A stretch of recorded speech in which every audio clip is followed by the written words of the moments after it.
KBR news కి స్వాగతం.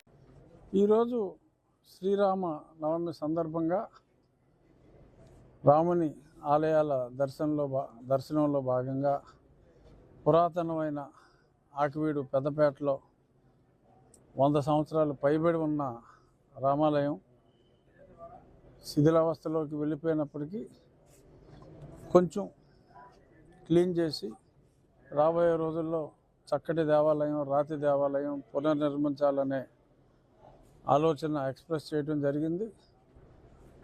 ప్రతి రామనవమికి శిథిలమైనప్పటికీ కూడా అక్కడ రామనవమి రోజు అక్కడున్న ప్రజలు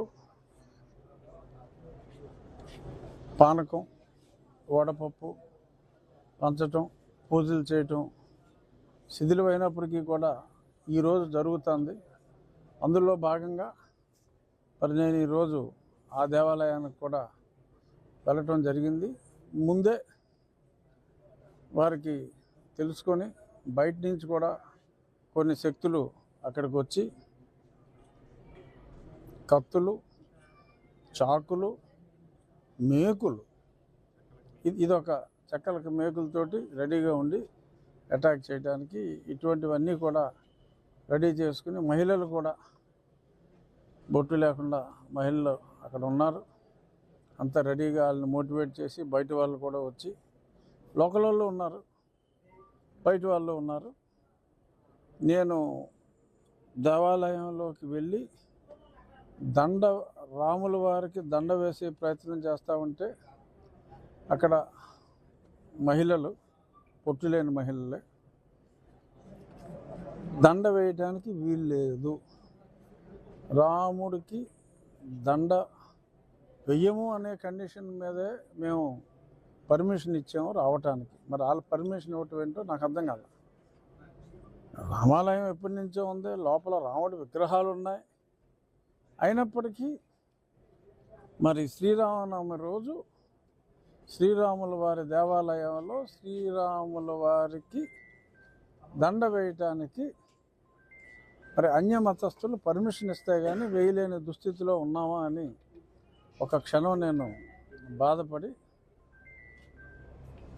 నేను రాముల వారికి దండ వేయటం జరిగింది. వాళ్ళు కూడా ప్రారంభించారు. నేను బయటికి కారు ఎక్కేటప్పుడే కారు మీద కూడా కొంత దాడి జరిగింది. గీతలు పెట్టారు, దడ అద్దాలు కొట్టారు. కానీ గట్టి అద్దాల మూలన బుల్లెట్ ప్రూఫ్ కాకపోయినప్పటికీ కొంచెం డిఫరెంట్ అద్దాల వలన అద్దం పగలలేదు. బయలుదేరిన మరుక్షణం వాళ్ళు ముందే దగ్గర పెట్టుకున్న ఆయుధాలతో, ఎందుకంటే నేనుంటే కొంచెం సిఆర్పిఎఫ్ ఇతర పోలీసులు కూడా ఉన్నారు కాబట్టి రాలేకపోయారు. మొత్తం వాళ్ళు తీసుకొచ్చిన ఆయుధాలతో అందరి మీద దాడి చేయటం, మరి ఒక అతని తలలో మేకుని దిగ్గొట్టి చాలా చోట్ల అటాక్ చేశారు. ఇంకో అతనికి ఈపంతా 10-12 కత్తిపోట్లు, 1-6 పోట్లు తిన్నవాళ్ళు, చాకుపోట్లు చాలామంది ఉన్నారు. బట్ మెయిన్ ఒక 3 పరిస్థితి అతి తీవ్రంగా గాయపడ్డారు. ఆ తలకి గాయమైన వ్యక్తిని కూడా ఇప్పుడు చూడటం జరిగింది. ఐసీయూలోనే ఉండాలి. పరిస్థితి ఆందోళనకరంగానే ఉంది. ఆ దిగిన ప్రదేశం ఒక అంగుళం పక్క నుండి ఉండే స్పాట్ డెడ్ అయ్యేది. రాముడి దయతో క్షేమంగా బయటపడతాడనే ఆశిస్తున్నాం. ఏదైనా ఎవరి మతం మీద వాళ్ళకి గౌరవం ఉండొచ్చు, కానీ ఇష్టం ఉండొచ్చు, కానీ పరమతం అంటే ఇంత ద్వేషం, పరమతస్తుని చంపేయాలి అన్నంత ఆవేశం, ఆక్రోశం మరి ప్రత్యక్షంగా ఈరోజు చూడటం జరిగింది.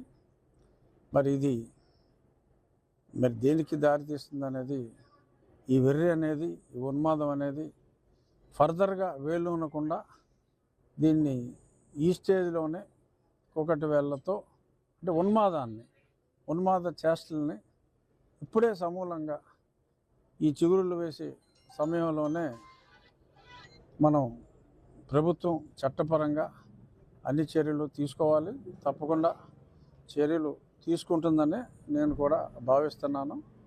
ఖచ్చితంగా అక్కడ అన్ని రికార్డ్స్ కూడా స్పష్టంగా ఉన్నాయి. 1932 ఆర్ఎస్ఆర్ రికార్డ్స్ కూడా స్పష్టంగా ఉన్నాయి. అక్కడ గుడి రామాలయం అనే ఉంది.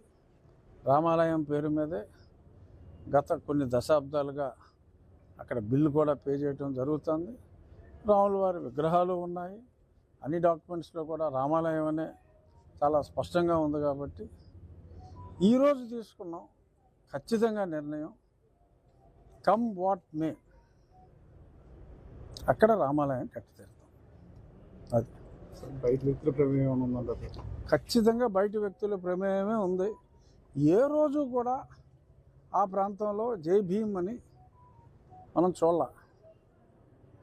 సడన్గా క్రైస్తవులందరూ భీములు అయిపోయారు. కొత్తగా వచ్చింది.